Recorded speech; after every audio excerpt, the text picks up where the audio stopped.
Good morning, everyone. My name is Mike Woodard with BIS Benefits. I'm the Vice President of Sales and Account Management. Happy to have our managing partner, owner, BIS Benefits, producer, account manager, account executive, the one and only Mr. Drew Holley. Yeah, thank you. Morning, everyone. Mike was reeling the many hats, and if you're a small business employee or even owner out there listening, then you kind of know what he's saying. In the day-to-day of small business, sometimes you wear many hats. You do. But today we want to talk about the very exciting topic of open enrollment, Yep.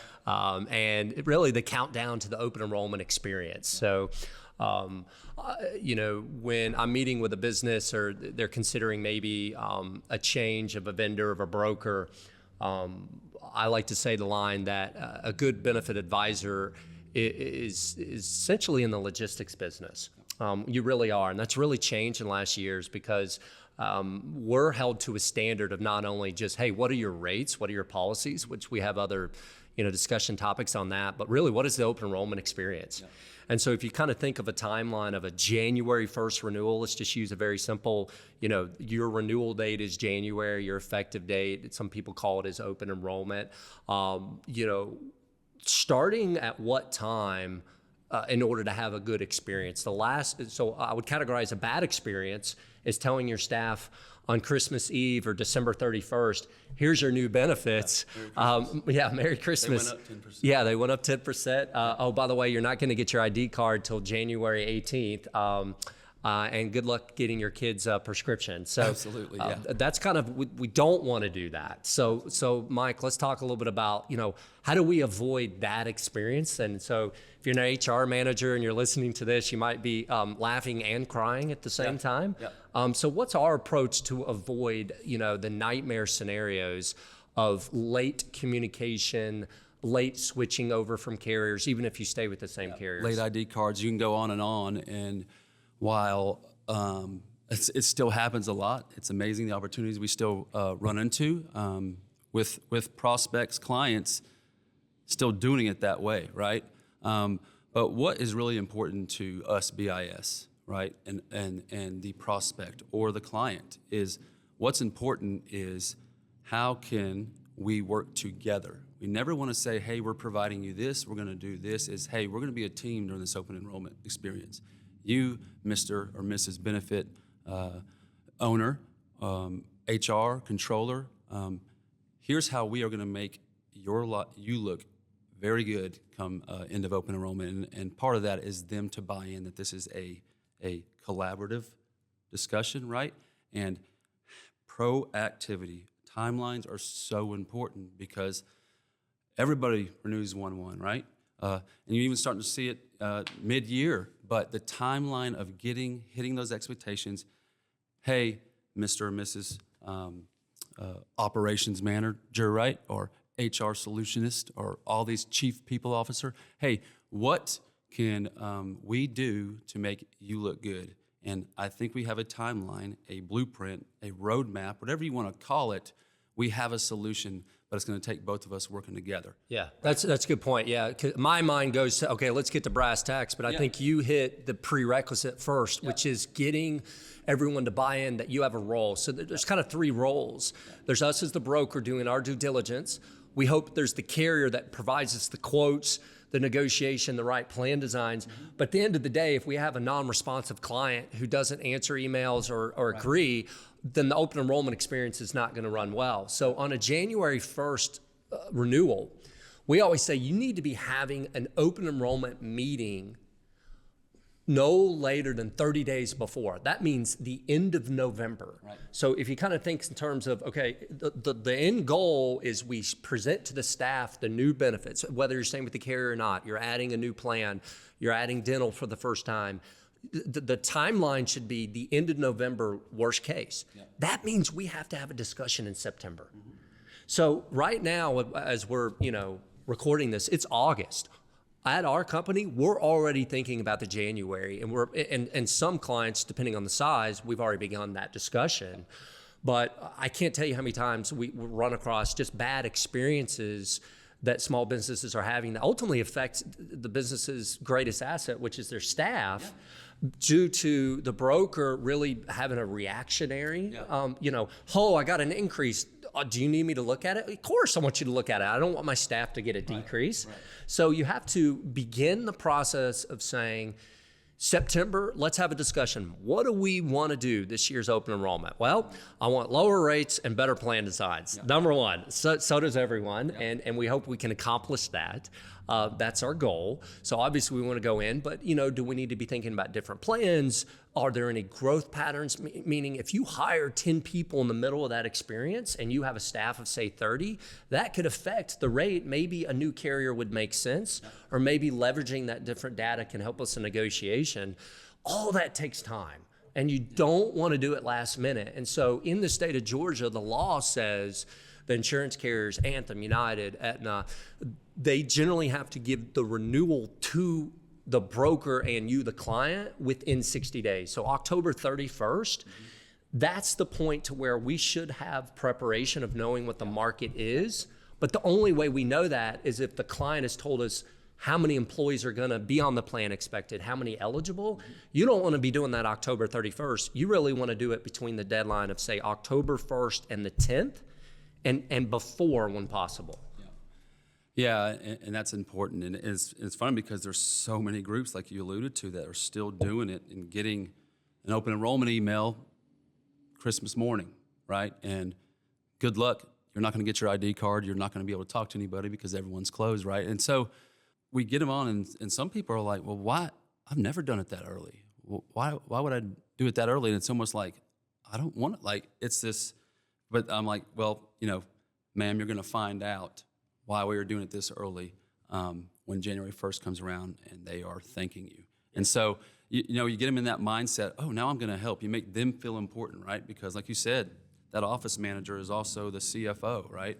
Or conversely, the CFO is also the office manager. So sometimes you want to make them feel included and collaborative. Hard for me to say that word. That's a fun tongue twister. It's important, and then they start to get it. And then open enrollment comes.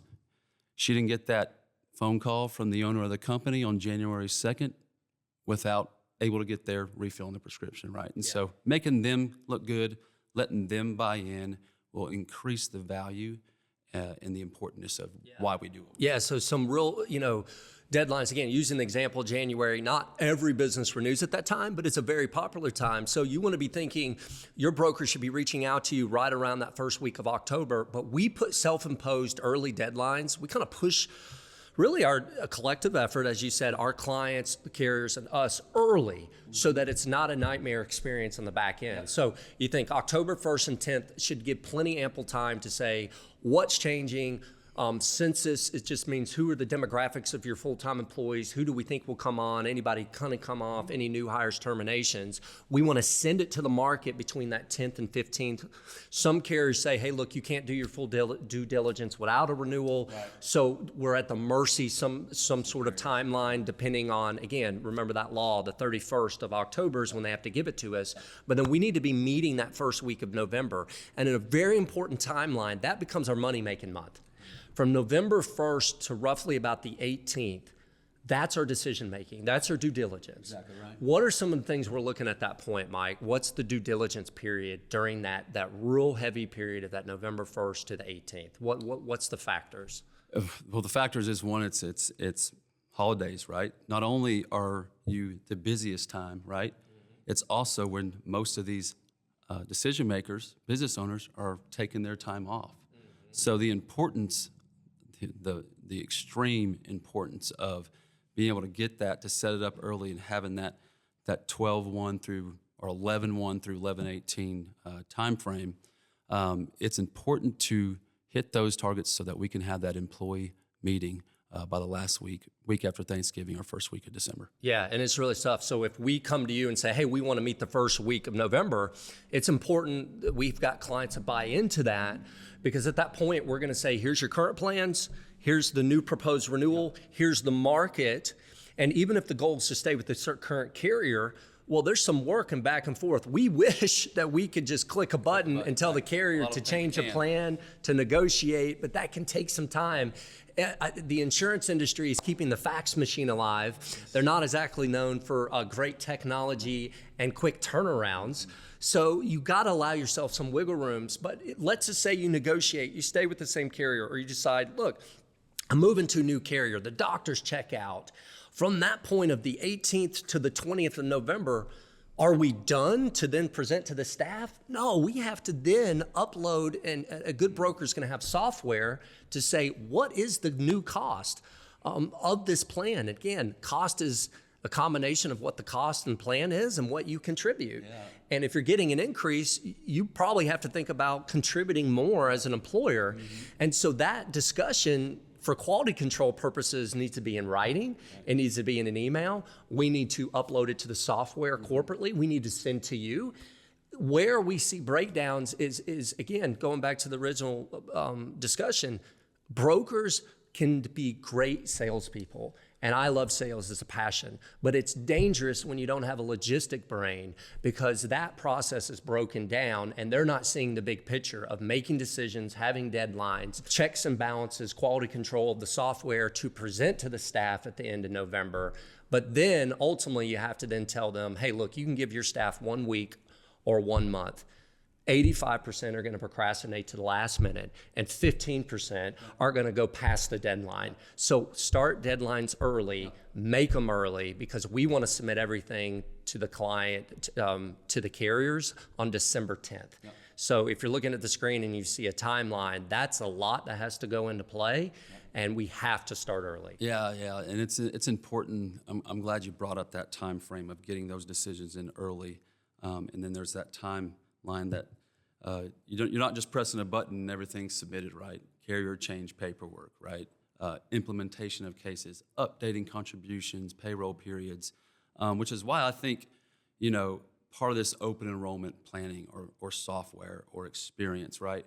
Why I think, a question it's more of a question that I have for you is, you made a large investment into, the company did, BIS did, into technology and open enrollment software and even the staff, right, to prepare for those open enrollment experiences. Why did you feel as a business owner, when 80% of all the other brokers out there are paper trailing, why'd you make a decision early to really invest in that open enrollment experience and how you can make it more efficient? Yeah, I think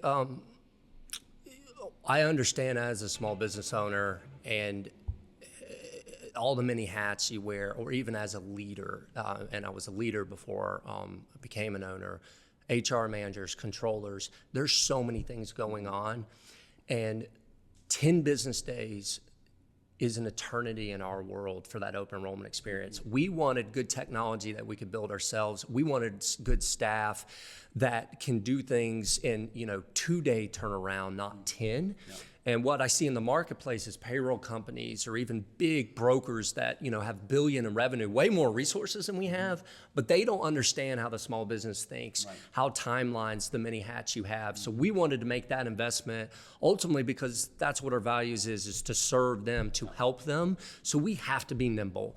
And that's why the timeline's so important, to start early, invest in the team, invest in the technology, clearly communicate. And hey, we're not perfect. I want to say that. Right.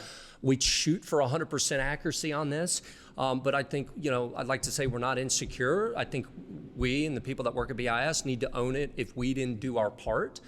So we're working hard on putting scorecards of having successful open enrollment timelines, but some of that is our clients buying into it and responding. If we say we need a decision by Friday and it's Monday and they don't tell us for 2 more weeks, then everything we just discussed today can go off. So that's a little bit about it. There's obviously more to discuss, but obviously timeline, start early, have proactive deadlines, meet them, and maybe you push yourself on the deadlines a little bit. That way, if you accidentally miss that, you've given yourself grace. And so that's why we push hard. And I think if you do that, you'll have a good open enrollment experience, and you won't have to worry about, New Year's Eve getting texts from your staff members about prescriptions not being able to get filled. Right, and I think it's so important to realize what we're seeing, especially small business owners, is they appreciate transparency and vulnerability, and at the end of the day, just accessibility, right? People think they have to be a yes man, right? And I know you hate the term fake it till you make it, right? So they don't want that experience. They want you to say, hey, this may not be perfect, and here's the scenarios why. But if we follow these timelines, you're going to have a very efficient open enrollment experience. And so it's worked. Yeah, it is. And we're going to continue to get better and learn from the areas where we fall short on this. But that's our standard, is we want to have open enrollment meetings before 30 days for the effective date. So on an April, we need to be having it, at the end of February. It's a lot of work, especially on the front end, but it's a good experience on the back end. So appreciate it, Drew. yeah, thank you.